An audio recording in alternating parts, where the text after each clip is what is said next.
ministre na bango bako benga aza l'explication moko te akopesa ba congolais aza ko baté est-ce que ram eza impôt est-ce que ram eza taxe eza prévu na loi nini eza organisé menga nini nana so kango de Gérard ba DGI ba bi ba simba keloko te ba so keloko te donc eza mbongo o baza kozwa peuple congolais aza ko souffrir ako futa mpaku kilikili ba yeba bakiseli ram bazwa mbongo wana po ba mvua manango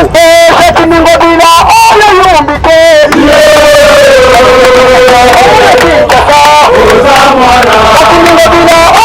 yombiko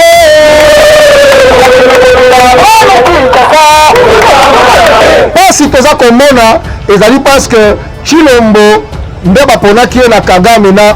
Kabila yango omoni ata asali état de chèque aza kosigner baccord baor na biso eza kokende Rwanda tomoni déjà premier avion euti kopumbwa etoki baor na este ekende yango na Rwanda nde eloko peuple congolais na lamuka tolobi il faut to dépolitiser seni wana voilà bomoni lelo ke bapesi raison na peuple congolais bapesi raison na lamuka. Voilà pourquoi dans la Mouka, peuple congolais, tout ça plus que déterminé, il y a qu'on continue le combat jusqu'à ce que Seigneur soit réellement indépendant. Parce que dans ce moment-là, il y a la fraude électorale. Baza ko préparer na seona balingi ba préparer glissement pour Benika di Masoko à Koti à ko brandir biso ba raison technique pour la justifier le fait qu'il y a ko repousser l'élection. Donc comprendre maïle la bango. Voilà pourquoi Chilombo a quoi insister pour que ça soit Benika Dima. À ce qu'on se permettre qu'on soit $100 000 à peuple congolais ba comme on a passé. Qu'on soit ba chip pour corrompre ba chef de confession religieuse pour ba chaka Dima la place. Donc biso peuple congolais te lobi to ko laksa bango ke Congo eza biso to za ba descendant Lumumba to za ba descendant Kimpavita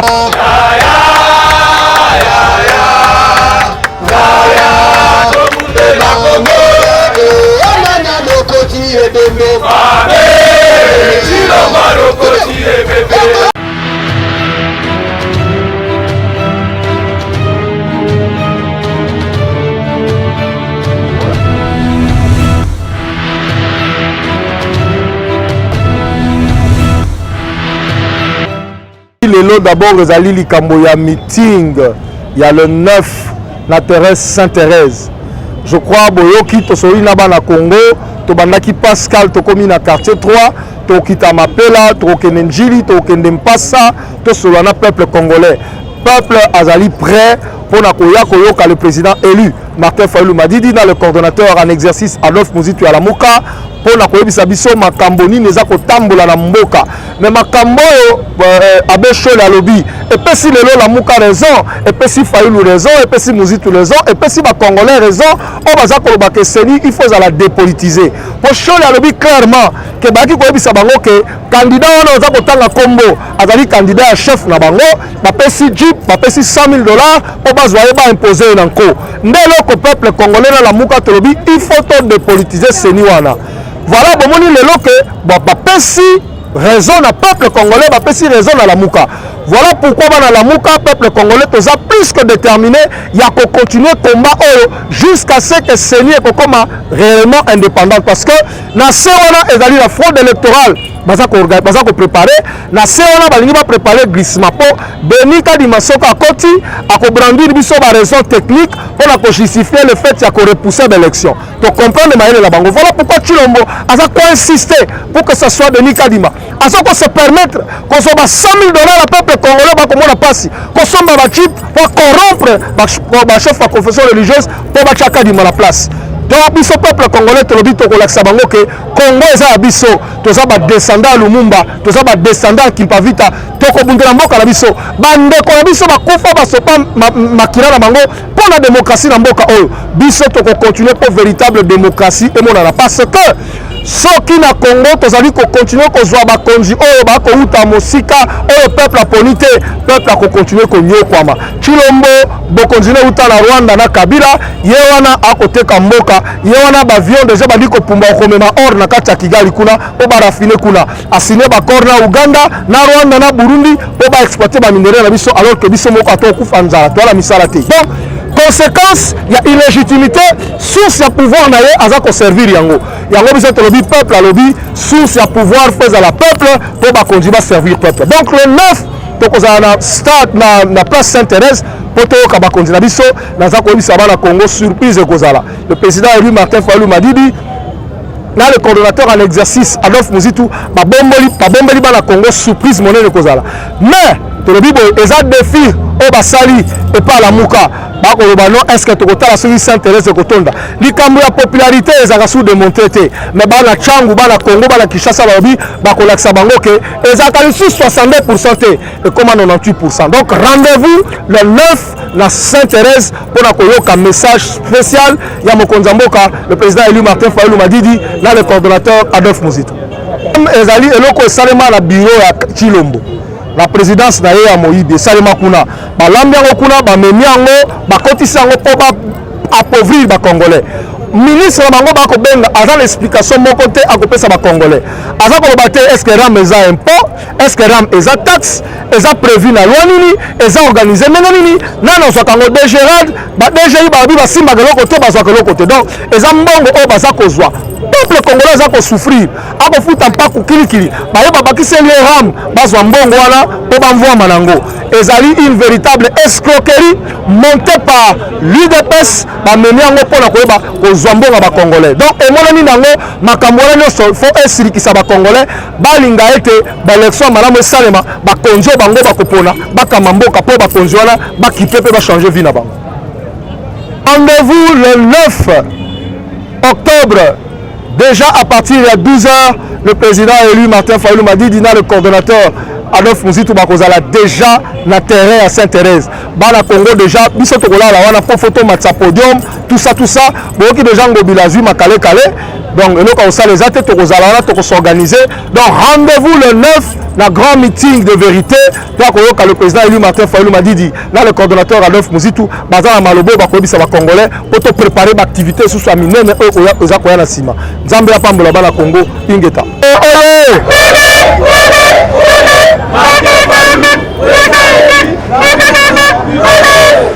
naleki awa lelo po nakopesa bino mbote ekina memela bino message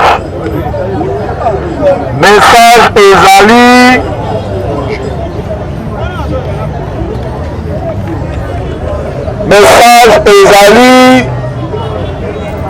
likambo ya marche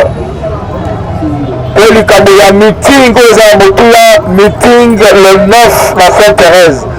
Mais je crois avant marche na biso le 29 na lekati awa na nakaki bino makambo me bomonaki makambo changeaki après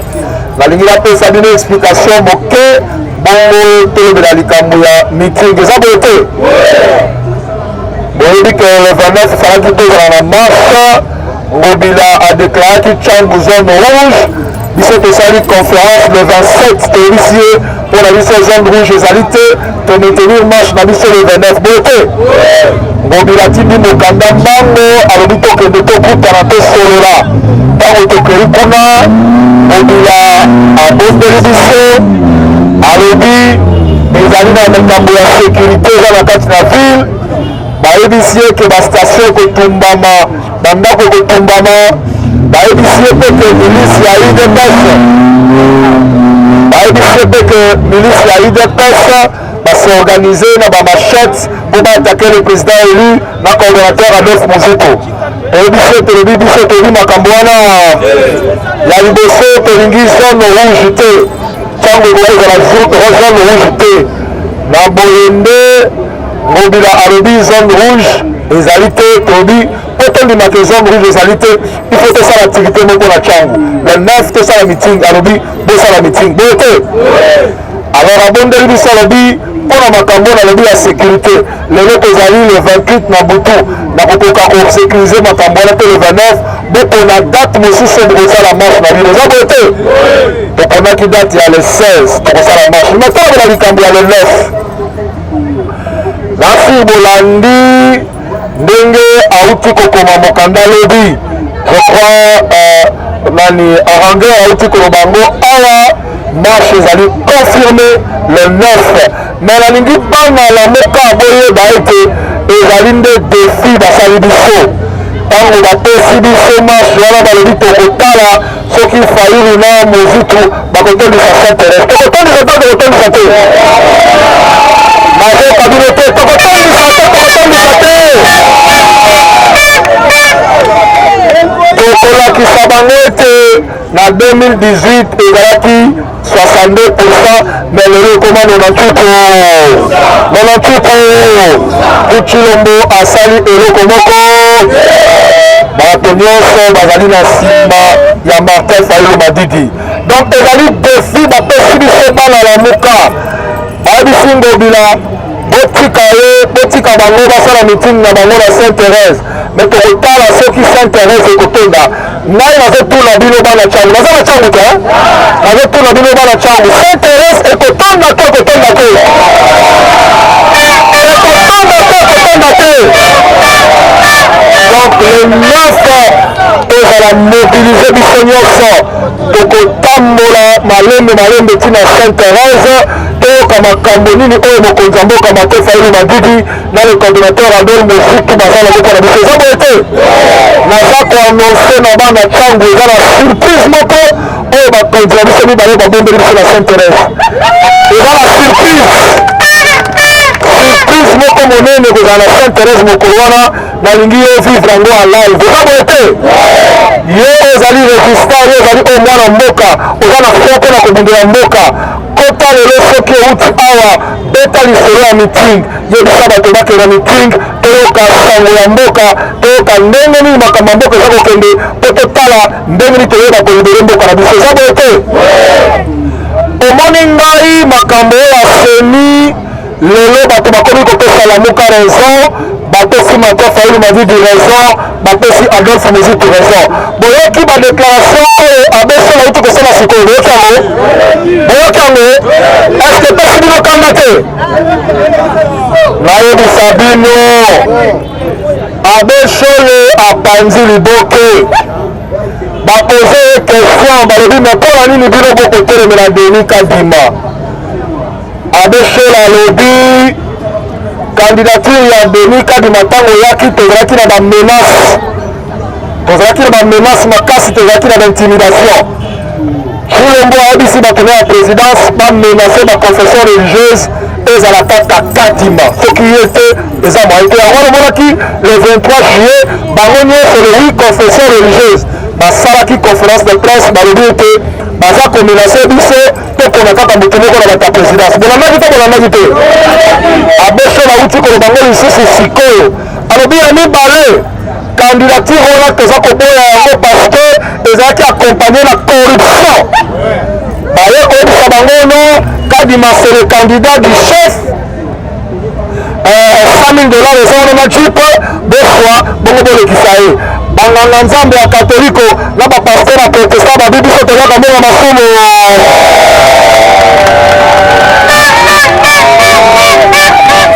Abesole apanzi liboke elingi kolakisa nini? Elingi kolakisa ke Chilombo alingi atia mutu na ye na seni, soki ya ye na seni aloba ono par rapport na mesure ndenge ta eleki, ndenge bacontrainte technique ezali, je ne peux plus organiser les élections en 2023, il faut me donner encore 2 ans. Est-ce que tokondima yango?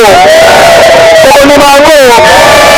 Yango biso tolobi lelo blocage ezali, ntango blocage ezali peuple congolais na lamuka bazwi raison. Po peuple congolais na lamuka balobaki loi oyo ya seni ekotisi bapoliticien mingi na kati ya seni, ebebisi makambo, ebebisi makambo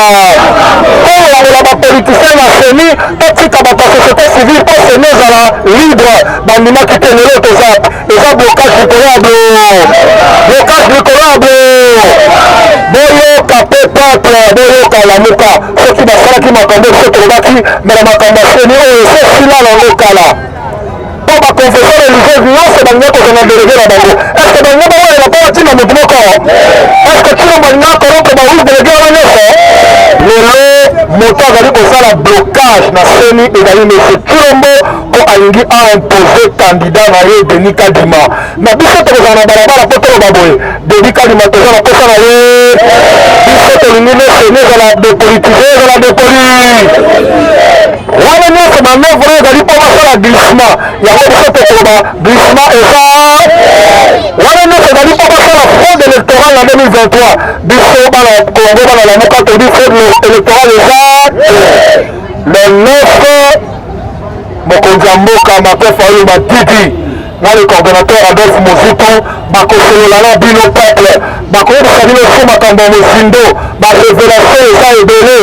yaka na Sainte Thérèse yo mwana ya Lamuka kota na mobilisation kota na sensibilisation yebisa bango mboka eza na danger kolala te mama kofala na ndako te mama avenir ya bana na yo eza na danger yaka koyoka sango ya mboka na mateyi yo moko eza boye te eza boye te eza boye te eza boye te tobongisaki baactivité ya mobilisation l'autre fois naki koyebisa bino efandi kosala caravane lokola décision ezwamaki likolo ya bakonzi to repousser marche tosalaki yango te me mbala oyo toprévoir bwa fanfare na carnaval toyekota po tolamusa bato na baquartier tokozala yango soki jeudi te vendredi avant marche to toyebisa bato avant meeting excusez-moi to toyebisa bato ke meeting eza na Sainte Thérèse eza boye te eza boye te eza boye te eza boye te donc baleki awa mpona yebisa yo ndenge biso tokotambola na baplace de résistance nyonso tokoleka na batelevizio na baradio kosensibilize bacongolais yo mpe leka porte à porte ndako na ndako na veni na yo na quartier na yo esika otekaka oyisa bato ke le 9 samedi déjà na 12 heures na 12 heures fumu par Adolphe Mozitu na le président élu Martin Fayulu Madidi bakokota déjà na terrain ya Sainte Thérèse toyoki malamu est-ce que toyoki malamu pour le programme il y a sensibilisation carnaval fanfare ndenge kotambola bandeko bakamba na place de résistance bakopesa bino programme po tosala yango eza boye te eza boye te voilà ngalaki kopesa bino message mpona confirmer le 9 tokozala na terrain ya Sainte Thérèse ye na ngai to mobiliser terrain wana etonda parce que babeti biso gazon babeti biso ndenge balobi tokotondisa yango te me tokolakisa bango ke lamuka nde eza peuple lamuka nde eza peur lamuka nde eza peur donc tosala mosala wana epuis mpona mobilisation tokosala programme po jeudi lobi ou bien vendredi tosala carnaval na fanfare mpona kolamusa bandeko oyo baza no ya kolala eza boye te eza boye te bandeko oyo bakambaka parlement debout bakontinue kosala mosala biso tokima epa bandeko ya quartier 3 tokende pa bandeko ya mpasa tosolana bango topesa message eza boye te nzambe atambola bino merci beaucoup Kongo ya Lumumba, Kongo ya Fayulu, Kongo ya Mozitu tobundela Kongo yaya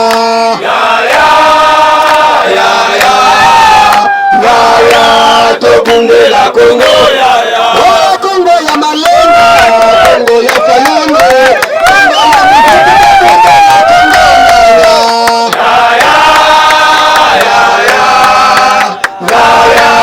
tobundela Kongo ebembe Mame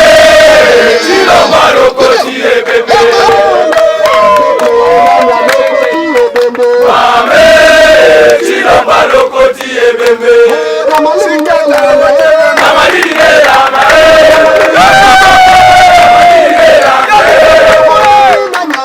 Tobotaki Fayulu Tobotaki Fayulu Alingate baboma bana Kongo Milolo Fayulu na moto Milolo Fayulu na moto Malenga sila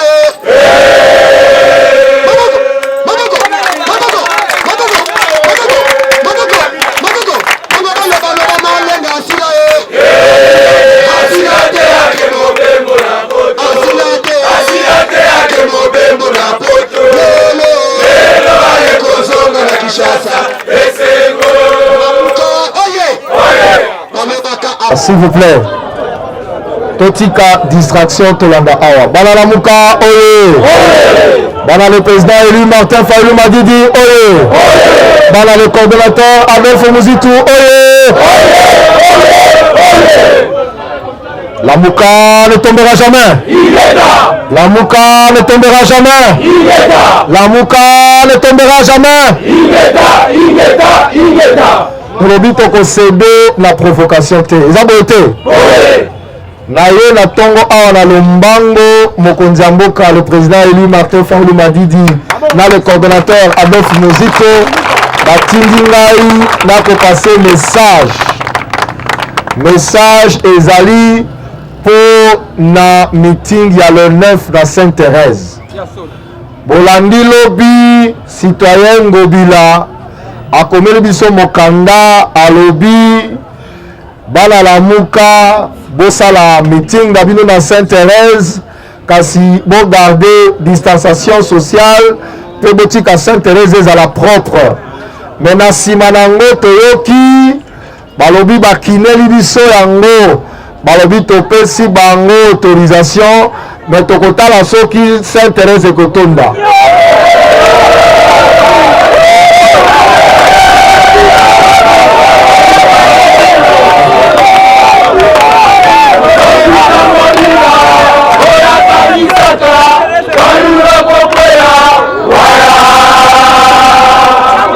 Bana lamuka oye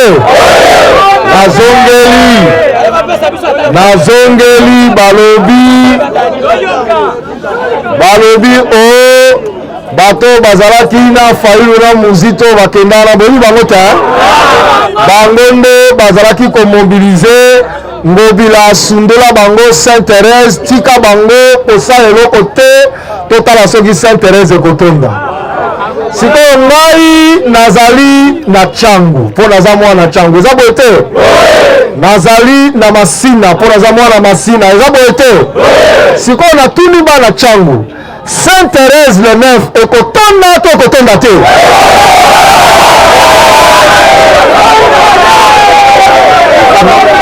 Nalobi boye bana lamuka oye nalobi boloba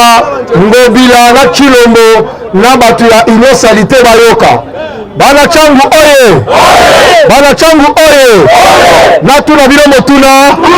natuna le 9 oyo est-ce que Sainte-Thérèse ekotonda to ekotonda te.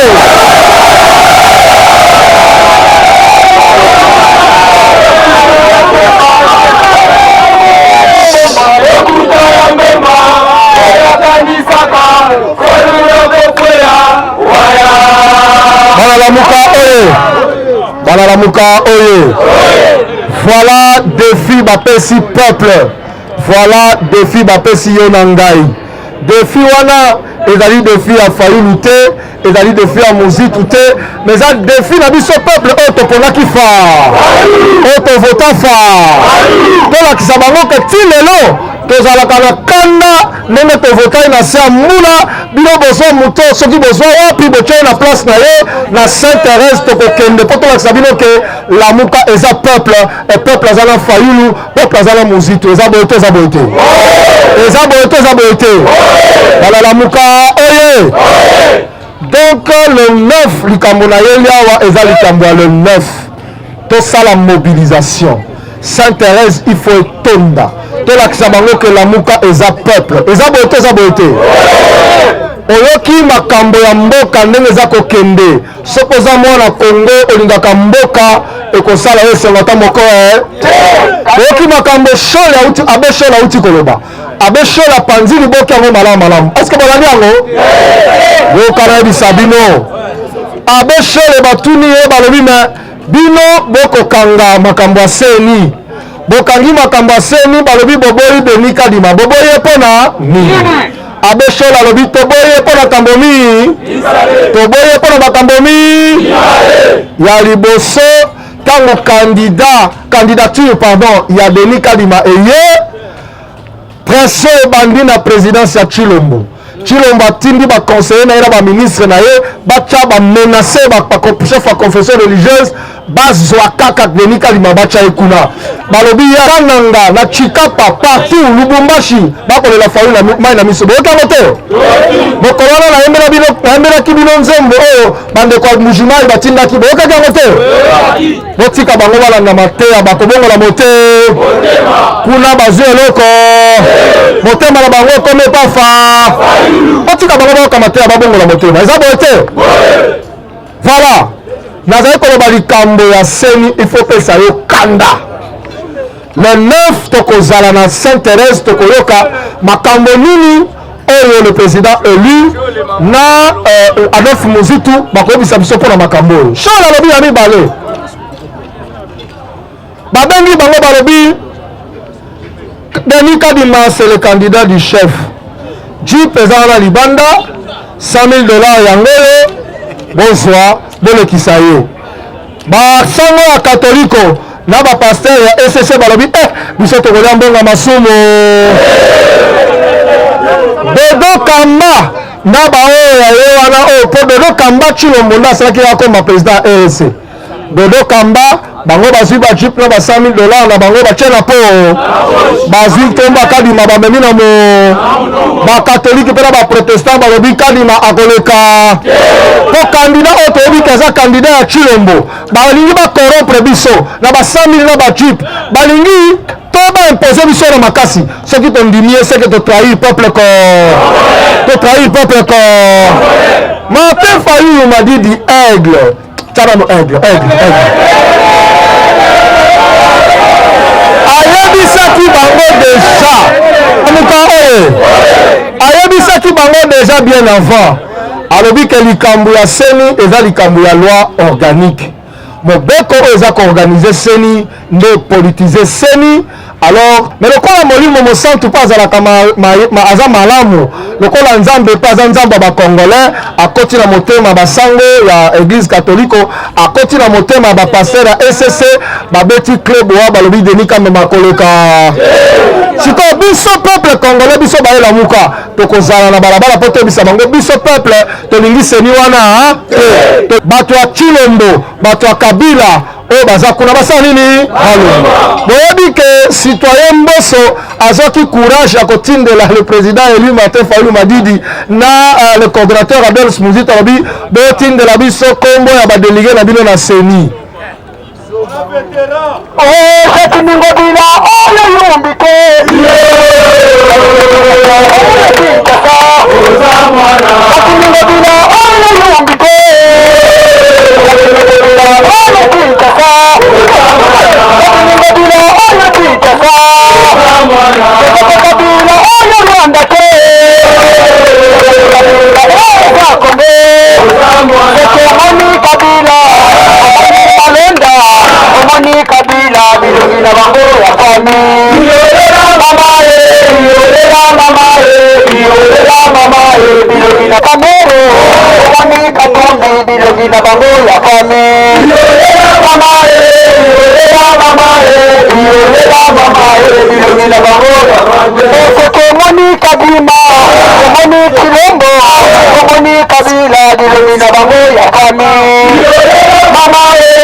bana Kongo oyo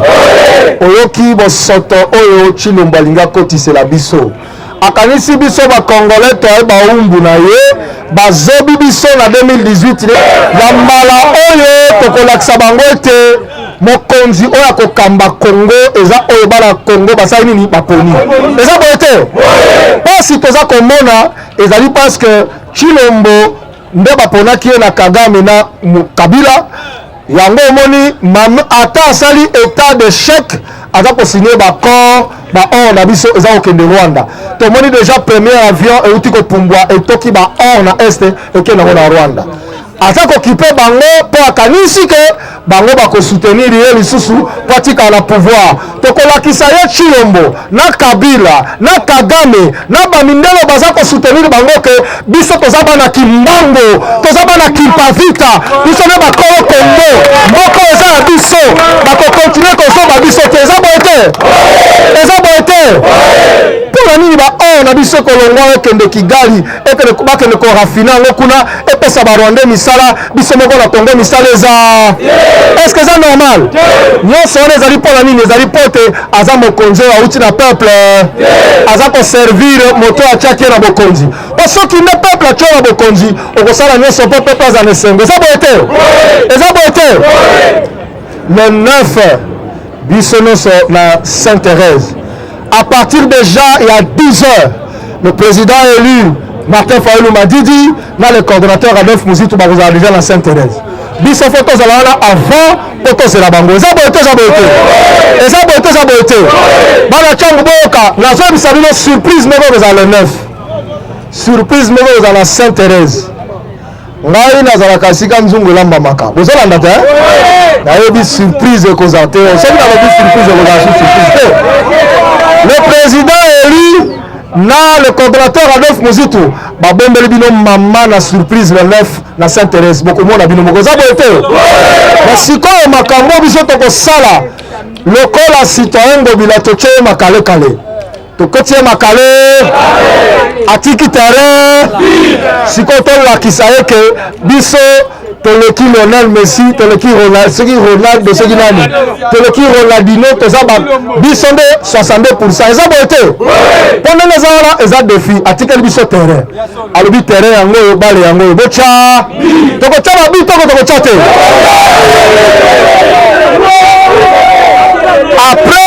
après lokolo wana ya le 9 le président élu akoannonce bino sikoyo date ya marche pour marche topusaki yango tolongolaki yango te tokomarche mais lelo todémontre bango na le 9 que lamuka eza peuple eza boye te eza boye te eza boye te eza boye te natuna bino sui motuna mpo na mbala suka est ce que le 9 Sainte-Thérèse ekotonda to ekotonda te ekotonda to ekotonda te bomibetela maboko bino moko maboko mpona bino moko bana mboka voilà alors maintenant sikoyo tolobi boye bana Congo oye tolobi boye nakotika ndeko Junior akontinue koclôturer mais ngai nakokende te parce que nakozala awa mpo na mapela na butu nakozala na mapela nakozala na Sainte-Thérèse na butu mpo tosola na bana mboka eza boye te mais après ça nakosala émission na bajournaliste nakolinga ntango nakosala émission wana bandeko bakozala libre bakozala nsima na ngai mpo tolakisa bango ke ntango eza kochauffe eza boye te eza boye te donc bokosilisa na ndeko Junior ngai nakokende koluka place tokosala émission et puis tobandi mobilisation toza na programme ya marche à pied avec fanfare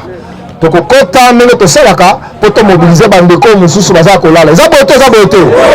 lelo deja baza koya kotikela biso bainvitation tokosala yango soki tosali yango lobi te kozala avant marche c'est-à-dire que vendredi tokotambola masina mobimba mpo tolakisa toyebisa bato ete le 9 peuple congolais kende meeting kuna le président élu na le coordonnateur Adolphe Muzitu baza na makambo balingi bayebisa bino eza boye te eza boye te eza boye te eza boye te motuna oyo eza matanga kaka natuna yango mpona mbala suka kaka mpona mbala suka bana ntango oyo le 9 Sainte-Thérèse ekotonda to ekotonda te